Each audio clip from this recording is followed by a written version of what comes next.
Hi everyone, it's Jackie Cochran from Cochran Hollow, and I'd like to talk to you today about how you can attempt to lower your blood pressure before going on medication. Before I do that though, I always like to start each video out with something that I am grateful for.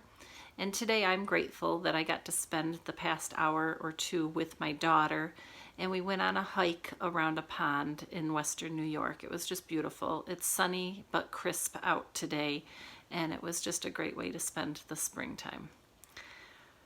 So now I would like you to pause and think of something that you are grateful for. And then I'll go on to the tips.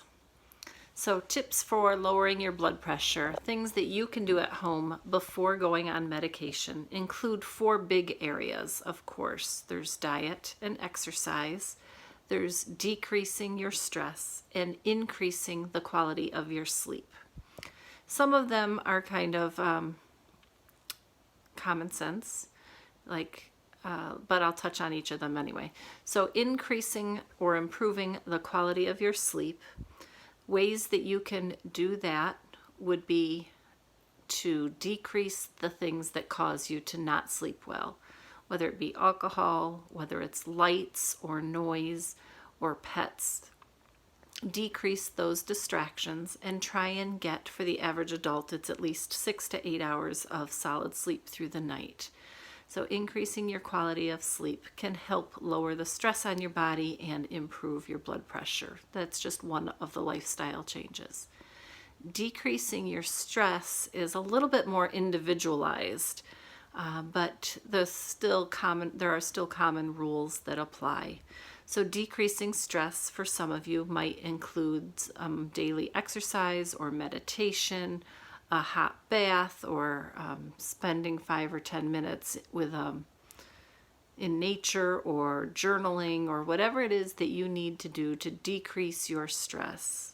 Decreasing the source of your stress is not something to take lightly either. Consider that. The exercise is a third area. Cardiovascular exercise is ideal, but any kind of even movement, just being active, a good 30 minutes, 20 minutes, whatever you can do per day will help. I don't know the American Heart Association guidelines off the top of my head. I think it's 30 minutes 3 times a week at least, minimum. But I've heard that they've even recommended just 10-minute intervals a couple times a day, and that would help. Now the one I want to focus on the most at this video is the diet one.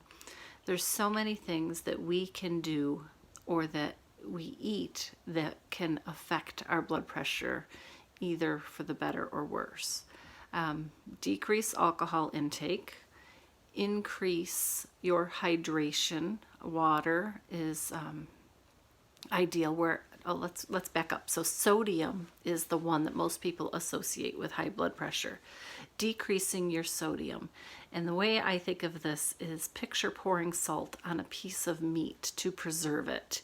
It draws the moisture out and makes it kind of tough. Think of, there's evidence in the book called How Not to Die. There's a statistic or a study cited in that book from, I think it's called Tufts University, where eating salty foods can raise your blood pressure even within a half an hour of the meal. So think of the salt doing that to your blood vessels, and it'll make you want to decrease your salt intake. Other ways to decrease the sodium in your body is to increase your hydration, and having foods that are rich in potassium will help. Make sure that you're doing this in conjunction with your physician, because you can have too high of a potassium, and you want to make sure that you're getting your blood levels checked and doing everything with moderation. So eating a overall healthy diet, though, between exercise and diet, you can lose weight, which will also lower your blood pressure. More than half of Americans are overweight. So lowering your weight by diet and exercise will incidentally also lower your blood pressure, unless there's some other underlying reasons that your blood pressure is high. So other healthy diet choices would be oatmeal, which is considered heart healthy, and it lowers your cholesterol, which helps make your blood vessels more elastic. Increasing whole grains, fruits, vegetables, green leafy vegetables particularly, all been known to help decrease your weight and improve your blood pressure. What else? In that book, How Not to Die, I also read that hibiscus tea is supposed to help with lowering your blood pressure. Now, I've been using it for about a month and a half now, and I'm having a hard time palating the taste, but I mix it with some other tea, either a mint or a ginger or something, and I can mask it pretty easily. It's kind of sour. What else? Flaxseed, I mentioned flaxseed, 2 tablespoons a day. There are also essential oils, which I will go into more in another video. Put in your comments below what essential oils particularly you want to learn about, because that is an area of interest of mine, and I will be glad to go over some of those with you. Finally, I like to give you a challenge in each video.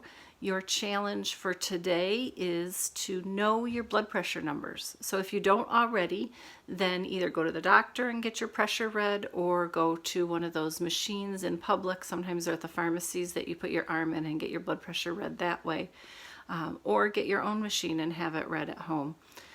Then implement a couple of those interventions that we've already talked about. Try it for a day, a week, a month, and measure your blood pressure and see how it's come down. Again, I encourage you to do this with your physician's advice. And last but not least, I like to leave everybody with an inspirational quote. Lately, with this coronavirus pandemic, I have been listening to Tony Robbins. He's one of my favorite motivational speakers. And this quote today is from Tony. Let me just pick it up here and see.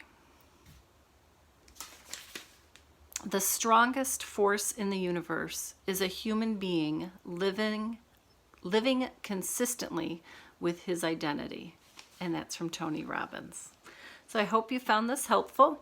If you did, give it a thumbs up, hit subscribe, leave comments below about what essential oils you want to learn about, and I'll do a video about that next. Thanks. Have a good day. Bye.